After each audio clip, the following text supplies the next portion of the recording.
बहुत समय पहले की बात है। किसी जंगल में एक गुफा थी। उस गुफा के अंदर एक शेर रहता था।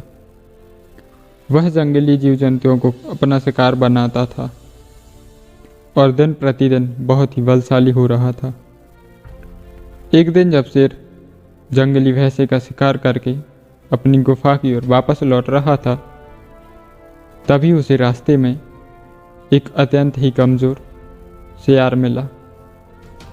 सियार अपने सामने इतना शक्तिशाली शेर देखकर उसके सामने ही नतमस्तक हो गया और बोला, महाराज, मैं आपकी शरण में आना चाहता हूँ।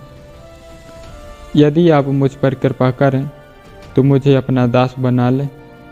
मैं जीवन भर आपकी सेवा करूँगा और जो कुछ भी बचा रहेगा उसे खाकर अपना पेट भर लूँगा।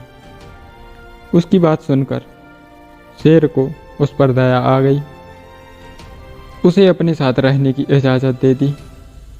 अब से सियार को बिना किसी परिश्रम के और बिना इधर उधर भटके ही एक ही स्थान पर पेट भरकर खाना खाने को मिलने लगा। जो भी शेर के खाने के बाद बचता वह खाकर सियार हट्टा कट्टा होने लगा। शरीर से भी बलवान और मजबूत हो गया। वह अब अपने आप को शेर के समान ही समझने लगा। अब वह सोचने लगा कि वह शेर के जितना ही बलवान हो गया है।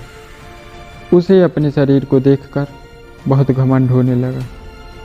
एक दिन वह भी घमंड में शेर से बोला, शेर, मेरा हष्ट-पुष्ट शरीर देख रहा है तू? क्या अब मैं तुझसे कम बलशाली हूँ? नहीं ना, इसलिए अब मैं शिकार करूँगा। मेरे छोड़े हुए अवशेषों से जो बचेगा उससे तुम अपना पेट भर लेना। शेर सियार के प्रति मित्रवत था। उसने उसकी घमंड भरी बात का बिल्कुल भी बुरा नहीं माना, लेकिन उसे सियार की चिंता थी। उसने उसे समझाया, शिकार पर जाने से मना किया। सियार को तो अपने शरीर पर घमंड था। उसने उसकी एक बात भी नहीं सुनी। वह पहाड़ की चोटी पर जाकर खड़ा हो गया।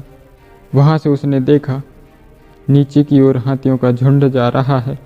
उन्हें देख के उसने शेर की तरह गर्जना करने की सोची, लेकिन वो तो सियार था। सियार की तरह ही जोर से हुआ की आवाज़ निकालने के बाद वह पहाड़ से हाथियों के झुंड के ऊपर कूद पड़ा, लेकिन उनके सिर के ऊपर गिरने के स्थान पर वह उनके पैरों में जा गिरा।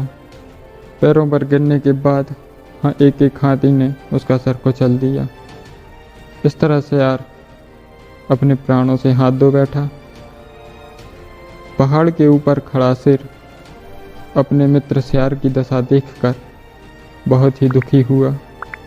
घमंड विनाश का कारण बनता है। जब घमंड सिर चढ़कर बोलता है तो मूर्खता हावी हो जाती है और उस दशा में किए गए कर्म विनाश की ओर ले जाते हैं। धन्यवाद।